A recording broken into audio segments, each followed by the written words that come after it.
Hello everyone, नमस्ते सबैजनालाई। माको किचनमा हजुरहरूलाई धेरै धेरै स्वागत छ।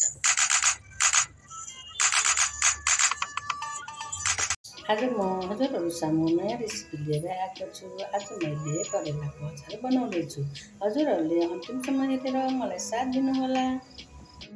यसको लागि चाहिने सामानहरू मैले करेला हाफ किलो लिएको छु, तिल, हरियो केराउ, प्याज, हरियो खोर्सानी, जिराको ठुलो, खोर्सानीको ठुलो, नुन, बेसार अनि गोलबेरा र कागती एक पिस लिएको छु। यो करेला सबै कटिङ गरिसकेँ। हेर्नुहोस् त मैले यसरी पिस पिस गरेर काटेको छु। यसको बिया हजुरहरूले नराख्नु भए पनि हुन्छ। त्यसमा बेसार हाफ चम्चा राखेर बेसार, नुन राखेर यसरी 10 मिनटको लागि यसरी मोलेर राख्नुपर्छ। अनि यसको रस सबै निस्किन्छ र यो रस सबै फालिदिनुपर्छ। अब 10 मिनट भइसक्यो। अब यसमा भएको पानी यसरी हेर्नुहोस् त यतिको पानी आछ। यो पानी चाहिँ एउटा बट्कोमा निकालेर फालिदिनुपर्छ। साथीहरू, मैले प्यान बसालिसकेँ। अब म यसमा तेल एड गरिदिन्छु। अब म यसमा मेथी हाफ चम्चा एड गरिदिन्छु, सोप हाफ चम्चा। अब म यसमा बेसार एड गरिदिन्छु। अब म यसमा केराउ एड गरिदिन्छु र यो केराउलाई राम्रोसँग रातो हुने गरेर चलाउनु पर्छ। र अब म प्याज र हरियो खोर्सानी एड गरिदिन्छु। साथीहरू, यसरी राम्रोसँग चलाइदिनुपर्छ लो फ्लेममा राखेर।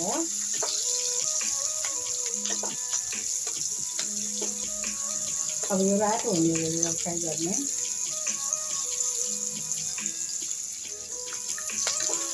अब यो केराउ रातो भइसक्यो। केराउ, प्याज, खोर्सानी।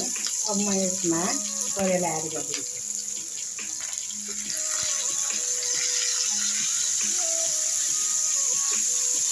राम्रोसँग चलाउनु पर्छ यसरी। अब म यसमा नुन एड गरिदिन्छु।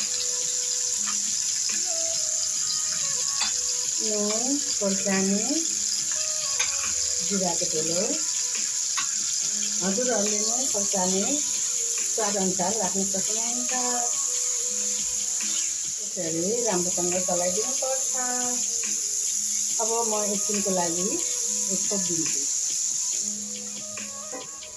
अब यसको ढक्कन खोलेर राम्रोसँग चलाइदिनुपर्छ। हेर्नुहोस् त लगभग पाक्न लागिसक्यो। अब म यसमा लसुन अदुवाको पेस्ट राखिदिन्छु।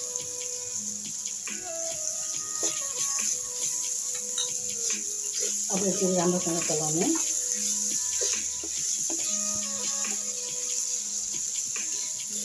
यसरी बनाएको अचार एकदम मिठो हुन्छ। अब एकचोटि फेरि छोडिदिनु। यो ब्राउन कलर भइसक्यो। यस्तो खर्नी गरेर राम्रोसँग पकाउनुपर्छ। यसरी बनायो भने यो करेला छिटो हुँदैन। अब म यसमा गोलबेरा एड गरिदिन्छु।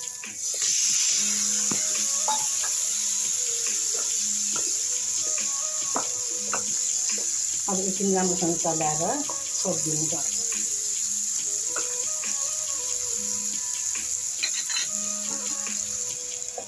यो अचार पाकिसक्यो। अब यसमा म अघिको तिल एड गरिदिन्छु। तिल अब राम्रोसँग चलाइदिने। एकछिन राम्रोसँग उमालिनुपर्छ।